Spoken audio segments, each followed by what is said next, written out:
నమస్తే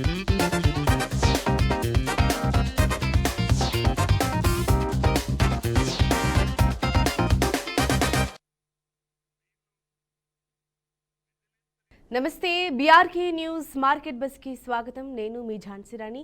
business bus live market mood, Sensex, Nifty, తాజా trends, అలాగే సక్సెస్ఫుల్ తెలంగాణ స్టాక్స్, అంతర్జాతీయ ప్రభావాలు, ఐపీఓ అప్డేట్స్ ఇవన్నీ నిపుణుల విశ్లేషణతో అందించబోతున్నాం.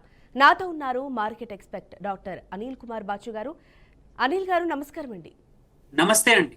సార్ నమస్కారం సార్. మరి ప్రస్తుతం ఏ రంగాలు అంటే స్టాక్స్కి సంబంధించి ఇక్కడ లీడర్స్ లూజర్స్ అనేవి కొన్ని ఉంటాయి సార్. అంటే జనరల్గా ఎవరెవరు నెగ్గారు అంటే కొన్న వాళ్ళకి ఎవరికి ప్రాఫిట్ వచ్చింది, ఎవరికి లాస్ వచ్చింది అనే అంశాలు ఉంటాయి సార్. దాని గురించి ఒకసారి వివరించండి.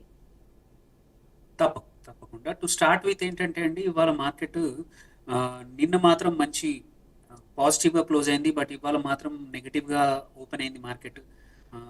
నిన్న 25,420 దాటింది నిఫ్టీ. ఇటు సెన్సెక్స్ కూడా 83,000 దాటి నిన్న మంచి పొజిషన్లోకి వెళ్ళింది. అలాంటిది అక్కడి నుండి ఇవాళ మాత్రం మార్కెట్ కొంచెం డౌన్ ఉంది. ఇప్పటికైతే సోఫార్ ఒక 100 పాయింట్లు నిఫ్టీలో 100 పాయింట్లు డౌన్ ఉంది. అండ్ ఈవెన్ సెన్సెక్స్లో కూడా ఒక 448 పాయింట్లు డౌన్ అయ్యి 82,565 దగ్గర ట్రేడ్ అవుతుంది. సో ఏవైతే 83,000 నంబర్ చూసామో నిన్న, అది ఇవాళ మళ్ళీ డౌన్ అయింది. కొంచెం ప్రాఫిట్ బుకింగ్ లాగా కనబడతా ఉంది ఇవాళ మార్కెట్లో. ఈవెన్ మనం చూసుకున్నా అంటే ఏ స్టాక్స్ అని చూసుకున్నా సరే, ఇవాళ ఒకటి ఏం జరిగిందంటే, అదానీది ఏదైతే ఉందో సెబీ క్లీన్ చిట్ ఇచ్చింది. Adani group companies stock manipulation అనే ఒక కంప్లైంట్ అదైతే రాంగ్, అటువంటిది ఏమీ చేయలేదని క్లీన్ చిట్ రావడం వల్ల ఇవాళ అదానీ గ్రూప్ కంపెనీస్ అన్నీ కూడా చాలా బాగా పర్ఫామ్ చేస్తూ ఉన్నాయి. ఈవెన్ మనం చూసాము అదానీ టోటల్ గ్యాస్ లిమిటెడ్ ఏదైతే ఉందో 7.78% ఆల్రెడీ గ్రో అయింది ఇవాళ. So and at the same time Adani power కూడా 7.42%, నెట్వెబ్ టెక్నాలజీస్ కూడా 7%. ఇది కంటిన్యూస్గా బాగా పర్ఫామ్ చేస్తూ ఉంది. అట్లాగే ఐఫోన్ 17 అనౌన్స్మెంట్ అయ్యాక రెడింగ్టన్ ఏదైతే ఐఫోన్ డిస్ట్రిబ్యూటర్ ఇండియాలో, అది కూడా ఒక 18 to 20% ఈ 5 సెషన్లో పెరిగింది. ఇవాళ కూడా ఇంకొక 5% పెరిగింది. ఇంకొకటి డేటా సెంటర్ స్టాకే అనుకోండి, అది అనంతరాజ్, ఇది కూడా ఒక 4.23% పెరిగింది. ఇది కూడా మంచి వాల్యూమ్స్తో ఈ 5 స్టాక్స్ కూడా గెయిన్ అయ్యాయి. ఇంకా కొన్ని అంటే అదానీ గ్రూప్ స్టాక్స్ అయితే అన్నీ కూడా ఫ్లాట్గా బాగా పెరిగాయి ఇవాళ. సో మనం చూసుకుంటే తగ్గిన స్టాక్స్ రిలేటివ్ పర్ఫార్మెన్స్ అంటే చూసుకుంటే మాత్రం రెడింగ్టన్ కానీ, అనంతరాజ్ కానీ, కొచ్చిన్ షిప్ యార్డ్ కానీ, పూనా వాళ్ళకు కూడా అన్నీ బాగా ఉన్నాయి. దీంతో పాటు ఇవాళ కొంచెం మూడ్ పాజిటివ్, అంటే ఈ వీకెండ్ కొంచెం పాజిటివ్గా ఎండ్ అవుతుంది అనుకున్నాం. ఇప్పటికైతే నెగిటివ్గా ఉంది. హోప్ఫుల్లీ ఇవాళ సెకండ్ హాఫ్లో కొంచెం టర్న్ అరౌండ్ అయ్యి మార్కెట్ పాజిటివ్ సైడ్ వెళ్ళే అవకాశాలు కొంచెం తక్కువ కనబడుతున్నాయి. బట్ ఫ్లాట్గా క్లోజ్ అయ్యే అవకాశాలు ఇవాళ కనబడతా ఉన్నాయి. Okay sir. మరి ఎవరైతే షేర్ మార్కెట్స్ గురించి తెలుసుకోవాలనుకుంటున్నారో, అసలు షేర్ మార్కెట్స్లో స్టాక్స్లో ఇన్వెస్ట్మెంట్ చేస్తే ఏంటి లాభాలు, ఎలా చేయాలి అనే దాని గురించే మేము ఈ కార్యక్రమాన్ని అయితే మొదలు పెట్టామండి. మరి మా దగ్గర అనిల్ కుమార్ గారు అయితే సర్టిఫైడ్ ఫైనాన్షియల్ అడ్వైజర్, అనలిస్ట్ గారు ఉన్నారు. మరి మీకు ఇంకా ఎటువంటి డౌట్స్ ఉన్నా తెలుసుకోవాలి అనుకుంటే మాత్రం మరి స్క్రీన్ పైన కనిపిస్తున్న నెంబర్స్కి కాల్ చేసి మీకున్న డౌట్స్ అన్నిటిని సార్తో అడిగి క్లియర్ చేసుకోండి. And sir, Anil sir, and ప్రస్తుతం మనకు ఒక కాలర్ అయితే వెయిట్ చేస్తూ ఉన్నారు, మదన్ మోహన్ గారితో మాట్లాడదాం. మదన్ గారు నమస్కారం అండి. నమస్తే అండి. అంబుజా సిమెంట్ సార్తో మాట్లాడండి. అంబుజా సిమెంట్ పర్చేజ్ చేయొచ్చా అనేటువంటివి, అట్లనే జిఎంఆర్ ఎయిర్పోర్ట్, ఈ రెండు మరొకసారి చెప్తారండి కొంచెం క్లియర్ గా? అంబుజా సిమెంట్ మరియు జిఎంఆర్ ఎయిర్పోర్ట్, ఈ రెండు ఇప్పుడు పర్చేజ్ చేయొచ్చా అనేటువంటిది. తప్పకుండా. సో అంబుజా సిమెంట్స్ వచ్చేసి ఇప్పుడు చూసుకుంటే ఒక 1 year ప్రైస్ టార్గెట్ మాత్రం ఒక 13% ఇంకా ఇక్కడ నుంచి అప్ సైడ్ ఉంది. సో మీకు కొంచెం లాంగ్ టర్మ్ కోసము సిమెంట్ సెక్టర్ కోసం అంటే మాత్రం ఎంటర్ కావచ్చు. జిఎస్టీ మొన్న చేంజెస్ అయ్యాయి. 22 తర్వాత జిఎస్టీ చేంజ్ వల్ల కొంచెం కన్స్ట్రక్షన్ వర్షాకాలం కొంచెం తగ్గిందంటే భూమి అయినప్పుడు కొంచెం కన్స్ట్రక్షన్ మళ్ళీ పికప్ అవ్వచ్చు.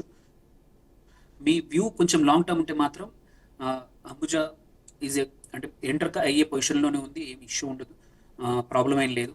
దెన్ కమింగ్ టు అండ్ ఇంకోటి కూడా సిమెంట్ స్టాక్స్ కూడా ఇప్పుడు సెక్టర్ రొటేషన్లో పర్ఫామ్ చేస్తున్నాయి and it is a good stock to enter. GMR airports చూసుకుంటే రైట్ మదన్ గారు. సో జిఎంఆర్ ఎయిర్పోర్ట్స్ మాత్రం కొంచెం ఐ వుడెంట్ సజెస్ట్ అండి ఇప్పటికైతే. సో అంత పాజిటివ్గా అయితే అనిపించట్లేదు. వీ కెన్ వెయిట్ అండి జిఎంఆర్ ఎయిర్పోర్ట్స్ మాత్రం. రైట్, థ్యాంక్ యూ మదన్ గారు, thanks for calling. And Anil గారు చెప్పినట్టుగా మీకు ఈ కాన్సెప్ట్కి సంబంధించి మీకు యూస్ఫుల్ అయిందని అనుకుంటాము. అండ్ సార్ అనిల్ గారు ఒకటి విషయం చెప్పండి సార్, ఎందుకంటే చాలా మందికి అసలు ఇక్కడ పెట్టాలి సెన్సెక్స్ కానీ నిఫ్టీ కానీ ఇవన్నీ వింటూ ఉంటారు చేస్తూ ఉంటారు, కానీ నార్మల్ మిడిల్ క్లాస్ పీపుల్కి ఎవరైతే వాళ్ళకి అసలు దీనిపైన ఒక ఐడియా కూడా ఉండదు సార్. అసలు ఎందుకు ఇన్వెస్ట్మెంట్ చేయాలి మనము, అసలు ఈ స్టాక్స్ అంటే ఏంటి, వేటిల్లో పెట్టాలి, అవి ఎలా కొనాలి, ఎలా అమ్మాలి అనే అంశాలు చాలా మందికి తెలియదు సార్. ఒక మధ్యతరగతి వ్యక్తికి అసలు నార్మల్ పీపుల్స్కి అర్థమయ్యేలాగా మా కోసం ఒకసారి వివరించండి సార్. సో ఏంటంటే మన డబ్బులు గ్రో కావాలి అనుకుంటే ఆప్షన్స్ చాలా ఉన్నాయి. అందులో బ్యాంక్ కానీ వేరే వేరే ఫిక్స్డ్ ఇన్కమ్ చాలా ఇన్వెస్ట్మెంట్స్ ఉంటాయి. ఎఫ్డిసి అనుకోండి, బాండ్స్ అనుకోండి, పోస్ట్ ఆఫీస్ డిపాజిట్స్. అలా కాకుండా మన డబ్బులు కొంచెం మంచిగా గ్రో కావాలనుకుంటే రెండు ఆప్షన్స్ ఉన్నాయి. ఒకటి డైరెక్ట్ ఇన్వెస్ట్మెంట్స్ ఇంటూ స్టాక్స్, రెండోది ప్యాసివ్ ఇన్వెస్ట్మెంట్స్ మ్యూచువల్ ఫండ్స్ ద్వారా కానీ ఈటీఎఫ్స్ ద్వారా కానీ ఇన్వెస్ట్ చేయడం.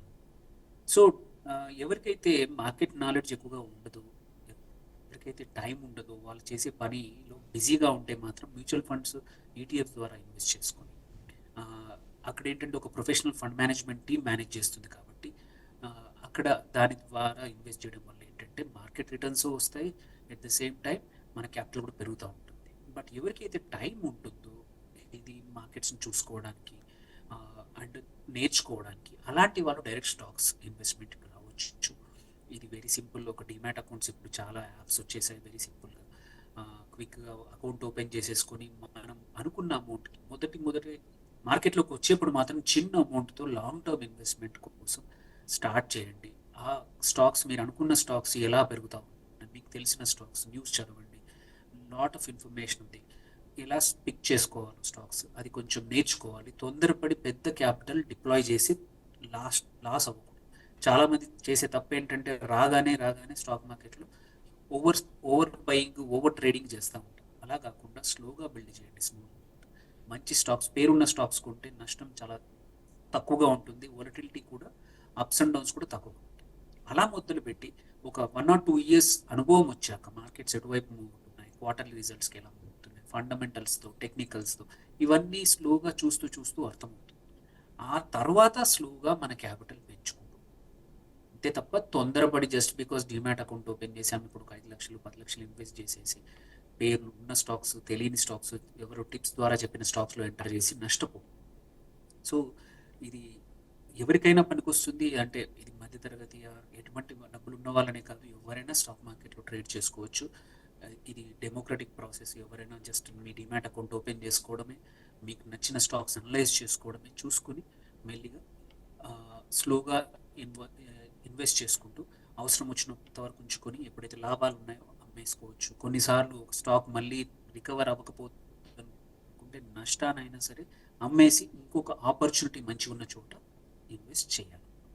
ఇది కొంచెం బేసిక్స్. సో ఇవాళ ఇంకో కొంచెం ఏం జరిగిందో చూసుకుందాం.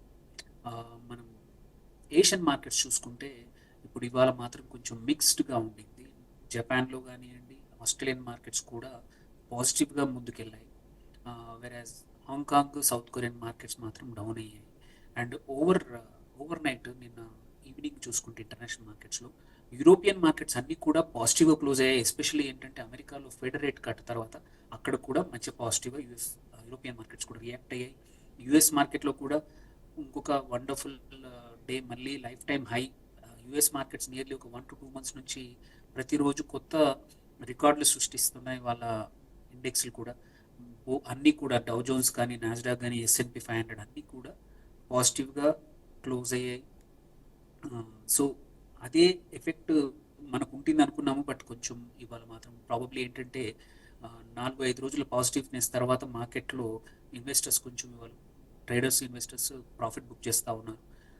సో నిన్న నిన్న మంచి పర్ఫామ్ చేసిన స్టాక్స్ ఏవైతే ఉన్నాయో పూనావాలా ఫిన్కార్ప్ కానీ, Tata investment, Zen technologies, Swan corp, Biocon, ఇవాళ కూడా 1 or 2 of them are doing good. So ఇవి ఓకే సార్, దీని మరొక తర్వాత కాలర్ వెయిట్ చేస్తున్నారు, శ్రీధర్ ఫ్రమ్ హైదరాబాద్. సో శ్రీధర్తో మాట్లాడదాం. నమస్కారం శ్రీధర్ గారు. నమస్తే మేడం. సార్తో మేడం, మాట్లాడండి. ఇప్పుడు ఇన్నోవా క్యాప్ ట్యాబ్ ఒకటి, సుందరం ఫైనాన్స్ ఈ రేట్లో ఇప్పుడు తీసుకోవచ్చా, కొనుక్కోవచ్చా? ఓకే.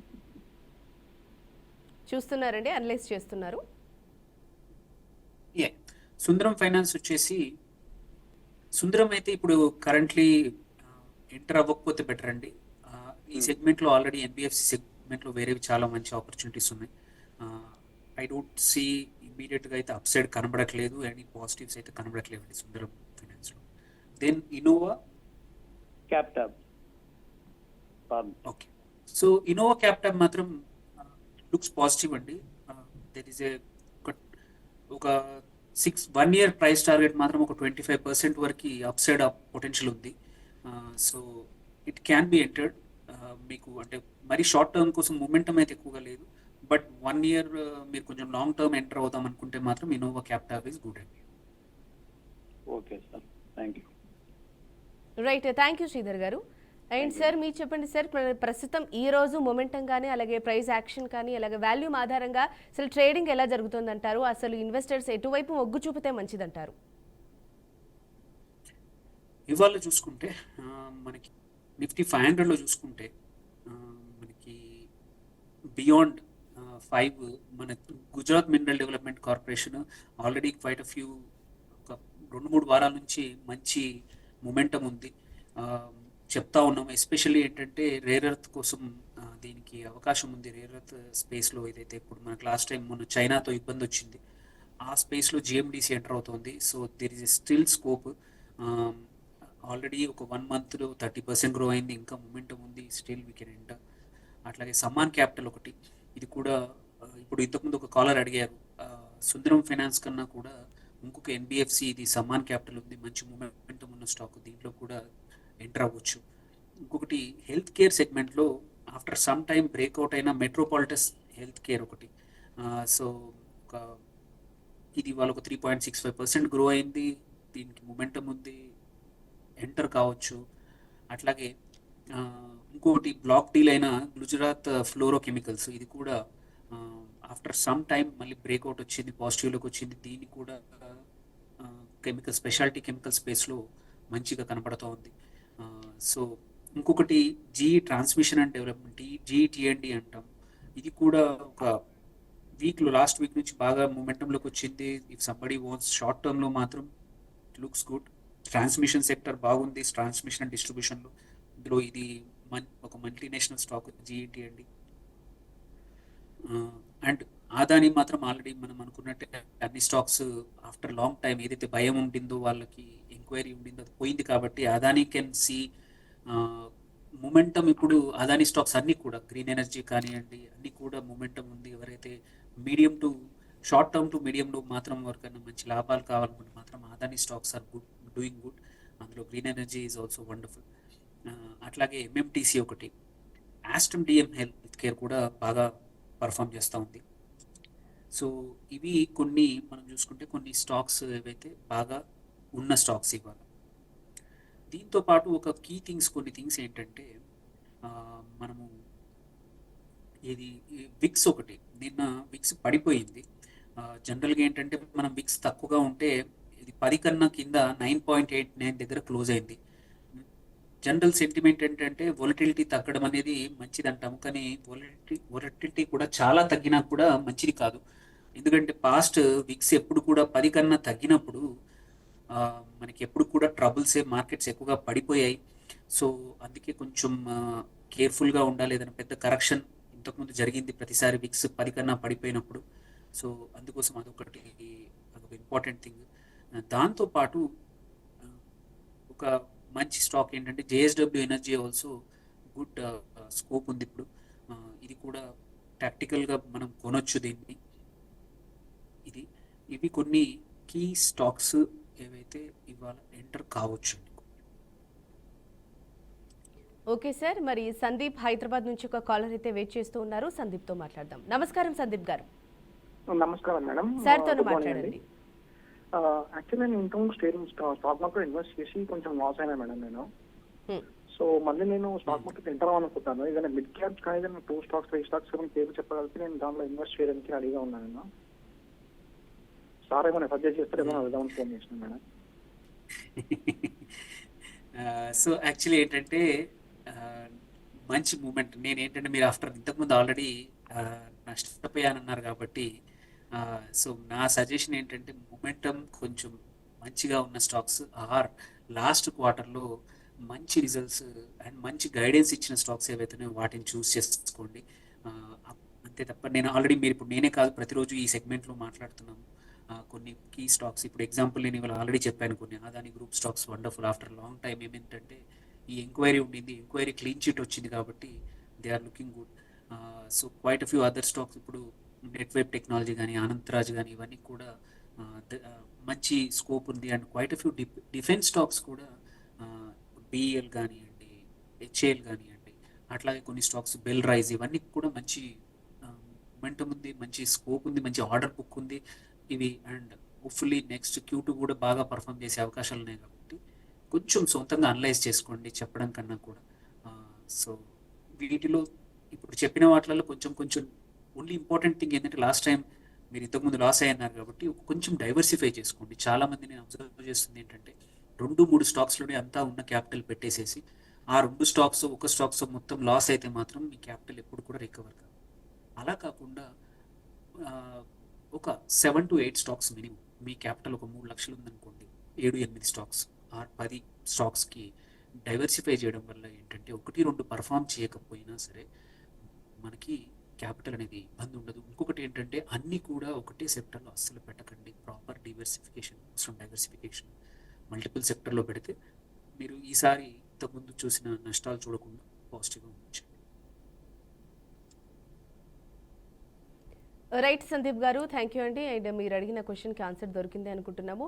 అండ్ అనిల్ గారు సార్, మీరు చెప్పండి సార్, అసలు మామూలుగా ఓవర్సీస్లో అంటే ఫారెన్లో కానీ ఎక్కడ కానీ అక్కడ ఎలాంటి ప్రభావం ఉన్నా, ఫర్ సపోజ్ అక్కడ ఎలాంటి యుద్ధాలు జరిగినా కూడా ఇక్కడ మార్కెట్ పై చాలా ప్రభావం పడుతుంది అని విన్నాం సార్. అంటే నిఫ్టీ అవ్వచ్చు, సెన్సెక్స్ అవ్వచ్చు, అసలు స్టాక్ మార్కెట్స్లకు సంబంధించి అంతెందుకు అసలు గోల్డ్లో కూడా చాలా డిఫరెన్సెస్, వేరియంసెస్ వస్తాయి సార్. దీని గురించి మా కోసం ఒకసారి వివరించండి. అండ్ మరి ప్రస్తుతం ఎలా ఉంది, రాబోయే రోజుల్లో ఎలా ఉంటుంది? సో ఫస్ట్ థింగ్ ఏంటంటే మీరు అడిగినట్టు వేరే మార్కెట్లో ఇప్పుడు first Asian and European markets అన్నీ కూడా అప్బీట్గా ఉన్నాయి. నిన్న ఎస్పెషలీ కొంచెం రేట్ కట్ తర్వాత మాత్రం కొంచెం డోగిష్ కామెంట్స్, కొంచెం బుల్లిష్నెస్ అనేది మాత్రం కనబడింది. అక్కడ కూడా యాపిల్ కానీ ఎన్విడియా కానీ అన్ని స్టాక్స్ కూడా పాజిటివ్గా తీసుకుని మార్కెట్స్ బాగా రియాక్ట్ అయ్యాయి. అలాగే హోప్ఫుల్లీ ఈ యూరోపియన్ అమెరికన్ ఫెడ్ రేట్ కట్ని వేరే సెంట్రల్ బ్యాంక్స్ కూడా ఎస్పెషల్లీ యూరోప్లో కూడా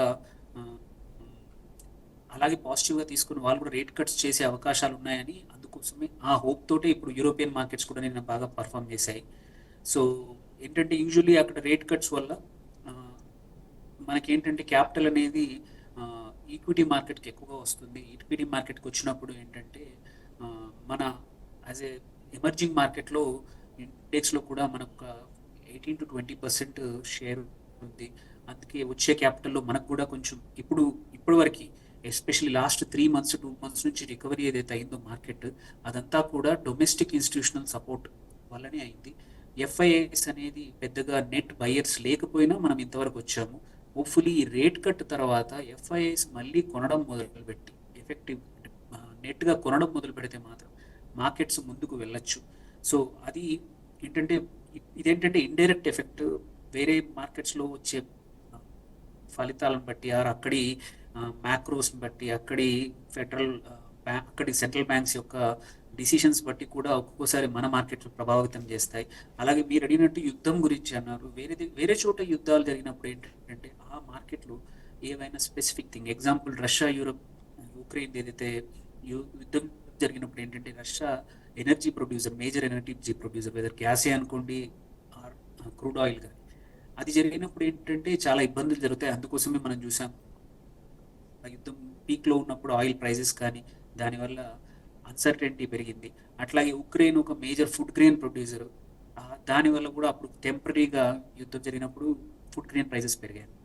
సో అది మార్కెట్ను బట్టి, ఆ మార్కెట్ను బట్టి ఎక్కడైనా అన్సర్టెనిటీని బట్టి మన మార్కెట్స్ కూడా రియాక్ట్ అవుతూ ఉంటాయి. సో దాంతోపాటు ఇప్పుడు ఇంపార్టెంట్ ఏంటంటే మనకు కొన్ని మ్యాక్రోస్ ఉన్నాయి. మనము ఆర్బీఐ నిన్న బులెటిన్, క్రెడిట్ బులెటిన్ ఒకటి ఇచ్చింది. దాంట్లో ఏంటంటే credit growth 13% and strong retail demand పెరిగింది క్రెడిట్కి.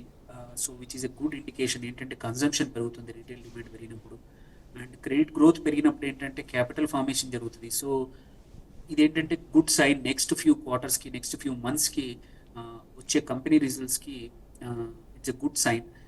అట్లాగే పిఎం హౌసింగ్ మిషన్ ఏదైతే ఉందో దానికి కూడా కొత్త టార్గెట్స్ ఇచ్చారు. ఇవన్నీ మ్యాక్రోస్ డేటా. దీనివల్ల కూడా చాలా కంపెనీస్ అప్స్ అండ్ డౌన్స్ ఉంటాయి. ఈ పిఎం హౌసింగ్ మిషన్ ద్వారా ఏదైతే కొత్త టార్గెట్స్, కొత్త నంబర్స్ అనౌన్స్ చేశారు, దీనివల్ల ఇన్ఫ్రాస్ట్రక్చర్ ఒకటి, సిమెంట్ ఒకటి, స్టీల్ స్టాక్స్ కూడా పాజిటివ్గా మూవ్ అయ్యే అవకాశాలని, వాటికి డిమాండ్ పెరిగే అవకాశం ఉంది. వేరే కన్జంప్షన్ ఏంటో కానీ, బట్ గవర్నమెంట్ కన్జంప్షన్ మాత్రం యూజువల్లీ సర్టెనిటీ ఉంటుంది. వాళ్ళు ఏదైనా బడ్జెట్లో అనౌన్స్ చేస్తే సెంట్రల్ గవర్నమెంట్ యూజువల్లీ అంత అమౌంట్ స్పెండ్ చేస్తూ ఉన్నారు. సో గవర్నమెంట్ స్పెండింగ్ బాగుంది అంటే మార్కెట్స్, కంపెనీస్ కూడా పాజిటివ్గా రియాక్ట్ అవుతాయి, వాటికి కూడా మంచి రెస్పాన్స్ ఉంటుంది. అండ్ ఇంకొకటి ఏంటంటే జిఎస్టీ కౌన్సిల్ వ్యాఖ్యలు ఏవైతే ఉన్నాయో, లాజిస్టిక్స్ కాస్ట్ ఇంకో కొంచెం తగ్గించే అవకాశం ఉంది, రేషనలైజేషన్ అవ్వాలి అని చెప్పారు. అది కూడా లాంగ్ టర్మ్ మంచిదే. అండ్ మోస్ట్ ఇంపార్టెంట్లీ ఏంటంటే ఇప్పుడు నెక్స్ట్ 15-20 డేస్లో, నెక్స్ట్ కరెంట్లీ కూడా క్వైట్ ఆఫ్ ఫ్యూ ఐపీఓస్ వస్తుంది. నెక్స్ట్ వారం ఒక 5,000 కోట్ల వరకు ఐపీఓలు లిఫ్ట్ చేయబోతున్నాయి మార్కెట్ నుంచి. సో మనం ఆల్రెడీ ఈ ఇయర్ ఐపీఓ యాక్టివిటీ చాలా చూసాము. లాస్ట్ వీక్ లిస్ట్ అయిన స్టాక్స్ కూడా చాలా బాగా పర్ఫామ్ చేశాయి. ఎస్పెషల్లీ అర్బన్ కంపెనీ ఏదైతే ఉందో అది నియర్లీ 70% పైన, 65 to 70% లిస్ట్ అయింది.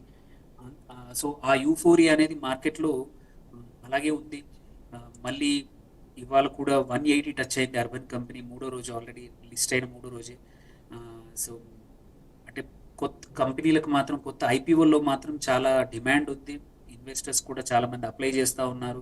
వన్ ఆఫ్ ద ఈ సంవత్సరం రికార్డ్ అయిన హైయెస్ట్ సబ్స్క్రిప్షన్ అర్బన్కి వచ్చింది. ఇప్పుడు కరెంట్లీ చూసుకుంటే మనకి విఎంఎస్ టిఎంటీ అనేది ఆ కంపెనీ ఒకటి, ఐ వాల్యూ ఇన్ఫో సొల్యూషన్స్ కానీ, సాత్విక్ గ్రీన్ ఎనర్జీ, ఇవన్నీ కూడా రాబోతున్నాయి కొన్ని. అట్లాగే జేడీ కేబుల్స్, ఇప్పుడు త్వరలోనే టాటా క్యాపిటల్ కానీ మల్టిపుల్ కంపెనీస్ లిస్టింగ్కి రాబోతూ ఉన్నాయి. సో ఏంటంటే క్యాపిటల్ రెడీ చేసుకుని ఇంపార్టెంట్, ఓయో కానివ్వండి, ఫ్యాబ్ ఇండియా కానివ్వండి, బోట్ కానీ, బజాజ్ ఎనర్జీ, ఇవన్నీ కూడా త్వరలో రాబోతున్నాయి, జెప్టో, ఫోన్పే. సో ఇన్వెస్టర్స్ కూడా కొంచెం ఇంత పెద్ద కంపెనీస్ వస్తే పర్లేదు, ఓపెన్గా డేటా ఉన్నది, బట్ ఎస్ఎంఈ బోర్డులో కూడా చాలా చిన్న చిన్న కంపెనీస్ వస్తూ ఉన్నాయి. కొంచెం జాగ్రత్తగా, తొందరపడకుండా వచ్చిన ప్రతి ఐపీఓని అప్లై చేసుకోవడం కాకుండా ఫైనాన్షియల్ స్ట్రాంగ్గా ఉన్నాయా లేదా చూడండి. ఆల్సో లిస్ట్ అయ్యాక, ఎగ్జాంపుల్ నేను అర్బన్ కంపెనీ ఏదైతే ఉందో 500 PE దగ్గర ఇది మీరు వన్ టైం వాళ్ళకి లాస్ట్ ఇయర్ వన్ టైం ఒక ఇన్కమ్ ట్యాక్స్ ఇన్పుట్ వచ్చింది, అది తీసేస్తే 500 PE అనేది అన్రియలిస్టిక్ నెంబరు, అంత దగ్గర ట్రేడ్ అవుతుంది. సో కొంచెం PE డేటా కానీ, ఫైనాన్షియల్స్ చూడండి, ఫండమెంటల్స్ చూడండి. తొందరపడి ప్రతి ఒక్క ఐపీఓని లిస్ట్ అయ్యాక, ఐపీఓ వచ్చాక కూడా కొనడం చేయొద్దు. చేస్తే మాత్రం డబ్బులు స్ట్రక్ అయ్యే అవకాశాలు ఉన్నాయి. ఒక్కోసారి మార్కెట్స్ ఆ కంపెనీ బాగా పర్ఫామ్ చేయకపోతే సంవత్సరం పట్టొచ్చు, 2 సంవత్సరాలు పట్టొచ్చు నెగిటివ్లోకి వెళ్ళిపోతే. అందుకు కొంచెం జాగ్రత్తగా ఉండి, ఎందుకంటే ఐపీఓ ఫ్రెంజీ ఇప్పుడు నడుస్తూ ఉంది, చాలా కంపెనీస్ ప్రతి వారం వస్తూ ఉన్నాయి, కొంచెం జాగ్రత్త. Right sir, thank you so much sir. అసలు నిఫ్టీకి సంబంధించి, సెన్సెక్స్కి సంబంధించి అసలు ఈ వారం ఎలా ఉంది, రాబోయే వారంలో ఎలా ఉండబోతోంది, అసలు ఎక్కడ ఇన్వెస్ట్ చేయాలనే దాని గురించి చక్కగా వివరించారు sir. Thank you so much. మరి మొత్తంగా ఈ కార్యక్రమాన్ని ఎవరైతే చూస్తున్నారో మీ అందరికీ ఒక అవగాహన కోసం ఇది మొదలు పెట్టాం. అలాగే ఎవరికైతే స్టాక్స్ గురించి తెలుసో, ఎక్కడ ఇన్వెస్ట్మెంట్ చేయాలో తెలుసో, వారికి ఒక దిశానిర్దేశం చేయడం కోసమే పెట్టామండి. ఓన్లీ గుడ్డిగా ఇప్పుడు చెప్పామని చెప్పి పెట్టొద్దు, మళ్ళీ నష్టపోతారు.